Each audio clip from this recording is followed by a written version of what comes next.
It was Colin's movie this week. Yes. He chose The Big Short. The Big Short. I'm excited for this review. What? Wait, do you have some notes or anything on it? Yeah. So I originally looking this up, I'm like, man, this style, like some of this like seems familiar or whatever. So go look. It's the director from Step Brothers. Oh, So it's the same guy. Okay. He made Step Brothers, Anchorman, Talladega Nights. Like if it's a popular Will Ferrell movie, That's interesting. he made it. What's his name? What's his name? Adam McKay. It's a very different movie, though. Yes. So I think. Well, here's the kicker. So this is his first attempt at serious subject matter. Okay. So he was kind of in that. It was still hilarious too. Like there's still some funny funny parts. parts. No, Yeah. he's a funny guy. I've listened to several interviews and stuff with him, but he is very conscious of the environment, of geopolitical thing. He actually, so this was his first attempt at something serious and covering serious subject matter while also mixing in his sense of humor and things in with it. The next one he did was Vice about Dick Cheney. Never saw it. Yeah. I watched it. It was good. Christian Bale is in that.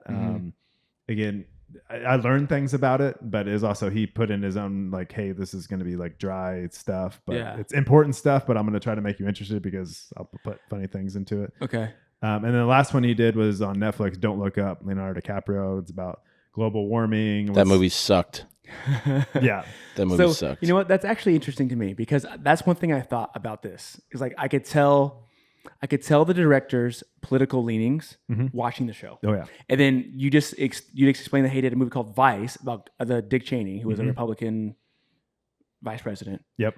So that's negative. I haven't even seen it. I know it's negative. Yep. So like again, I could just watching the movie. I'm like, this director has a certain political leaning, and I can tell. It's not like super. It's not like terrible, right? It's not like super in your face, but like I could just by watching it, like I could tell how he's framing this. Yes. Who he's blaming, who he's putting who he's like excusing, who he's blaming that he has a certain political bias. Yeah. Yeah. And so this particular movie, The Big Short, won an Oscar for best screenplay. Okay. Which I thought was interesting. The Michael Berry, the guy that discovered the anomaly in the housing market.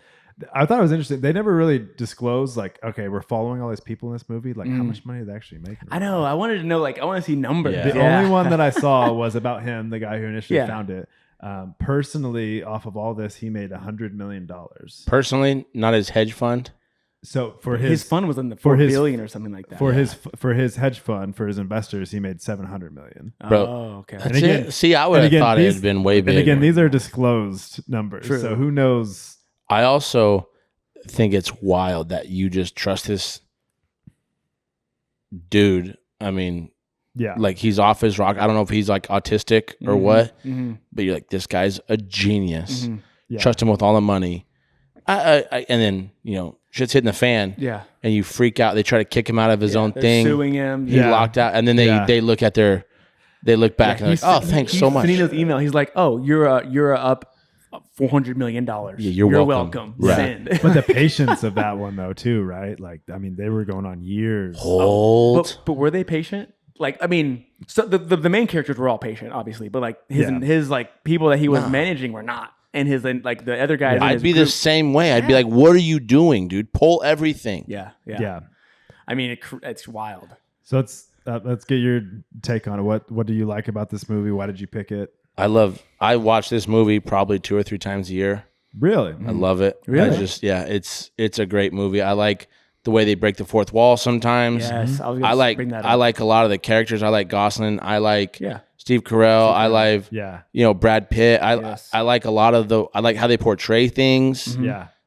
I like how Carell is fact finding, buying like boots on the ground. Just talking to that stripper, like, you have 5 houses? Yeah. And they go to some guy's house, and he's been paying his landlord, but his landlord hasn't been paying. Just all those things that we lived through the housing bubble. Sure. So just having friends and are like being directed by it, personally, all those things like I remember because it was pretty formative years of our life. Yeah. So this movie about it is just, I think it's interesting. I think it's well done. Yeah. Not only did they break the fourth wall, they shattered the fourth wall. Yeah. I've never seen them a fourth wall break this blatant ever.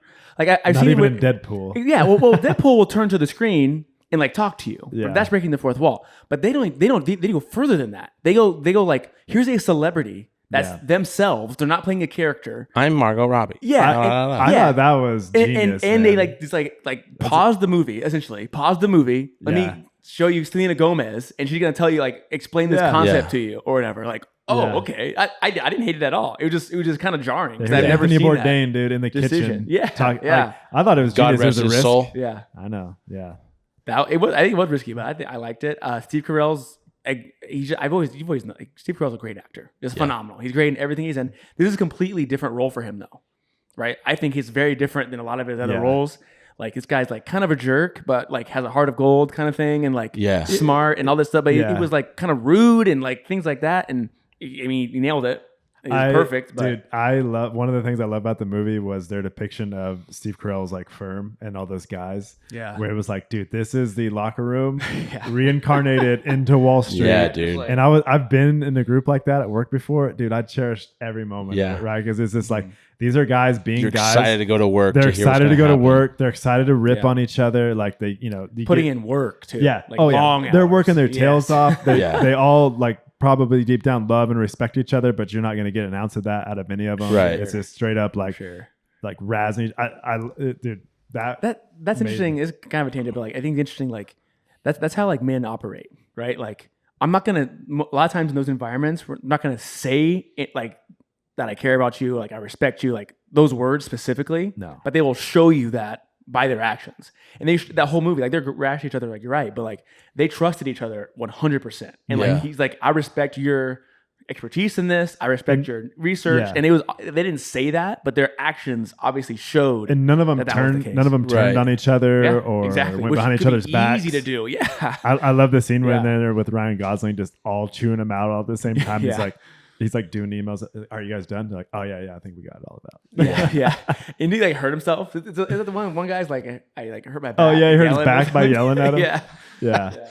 No, I thought Ryan Gosling was great in it. I would say the only thing, because I really enjoy, I've never seen it either. This is the first movie that I haven't seen. I enjoyed all of it. The only thing I would say as a negative criticism against it is I thought it went with like way too many like stylistic choices in terms of like we're being funny, we're breaking the fourth wall, we're doing cameos, and then all of a sudden we're doing like zoom in shots and we're doing like all these like random flashbacks and like things are kind of moving like super fast, and I'm like, all right, like we need to like we're veering off into like a serious drama, but we're coming back into like a comedy, and it's like I wish they would have just like tapered it back a little bit. But that's me just being nitpicky, and I'm not very nitpicky and stuff. Yeah, but Yeah, I didn't have anything negative. I mean, they explained, they did a pretty good job of explaining everything. It's like a history lesson kind of. But it is like you need to be like locked in, because if you don't check your phone. Yeah, if you didn't understand, maybe if you already come in with some knowledge about the crisis or about the financial market, maybe you'd be good. But if you're coming in cold, like a lot of people are, like you got to be like,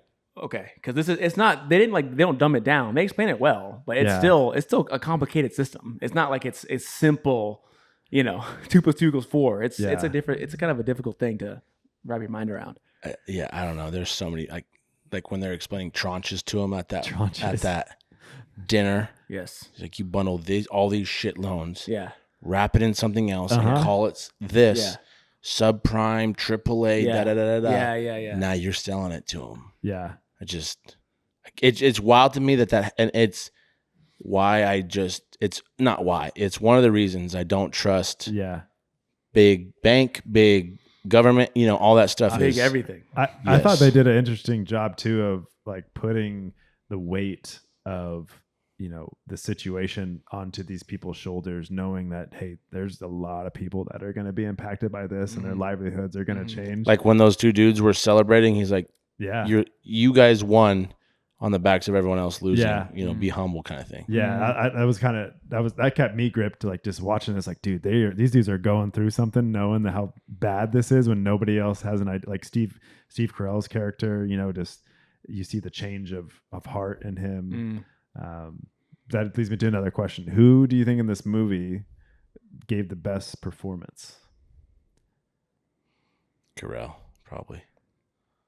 I don't. They were all good. Some good ones, there's some like Christian Bale, right? Was Yeah, the doctor? Yeah. Brad Pitt. I didn't realize that His was was more Pitt boring. It took me a minute for Brad Pitt. Yeah, I didn't realize that was him. I was like, oh, that is him. Yeah, he kind of looked different. You know what's crazy that I've always wondered about actors and movies and stuff is, so Christian Bale, him and Steve Carell like dove in fully to their roles, and Christian Bale studied this guy for hours. Never met him before, but studied him for hours. Even got like a glass contact, all this stuff, so he could mimic this guy that nobody knows.